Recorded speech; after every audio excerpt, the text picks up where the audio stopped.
આજે જામનગર ખાતે ગોપાલભાઈ ઇટાલિયાની જાહેર સભામાં એક વ્યક્તિ દ્વારા એમના પર જૂતો મારીને હુમલો કરવામાં આવ્યો છે, જેનો અમે સખત શબ્દોમાં નિંદા કરીએ છીએ અને વખોડી કાઢીએ છીએ.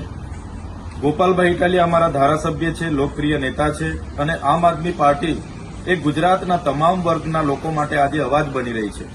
ત્યારે કેટલીક પાર્ટીઓના નેતાઓને પસંદ નથી અને કેટલાક લોકોનો ઉપયોગ કરીને અમારી સભાઓ રોકવા માટેનો જે આ પ્રકારના પ્રયાસો થઈ રહ્યા છે, જે ચોક્કસ પ્રમાણે એક નિંદાની ભાગ છે અને અમે ગુજરાતની જનતા સાથે છે.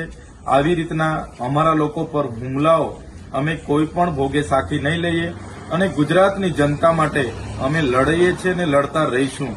અમને ભલે ને જેલોમાં નાખવામાં આવે છે, અમારા પર ખોટા કેસો કરવામાં આવે છે અને અમારી સભાઓમાં આ પ્રકારના નશો કરાવીને લોકોને મોકલીને જૂતાઓ પણ મારવામાં આવે છે, છતાં અમે ગુજરાતની જનતાના પ્રશ્નો ઉઠાવતા રહીશું, જનતાને ન્યાય અપાવતા રહીશું અને આવા પ્રકારની ઘટનાઓથી અમારું મનોબળ ક્યાંય વ્યથિત થવાનું નથી. એનાથી પણ વધારે તાકાતથી આવનારા દિવસોમાં આમ આદમી પાર્ટી પૂરા ગુજરાતમાં આગળ વધશે.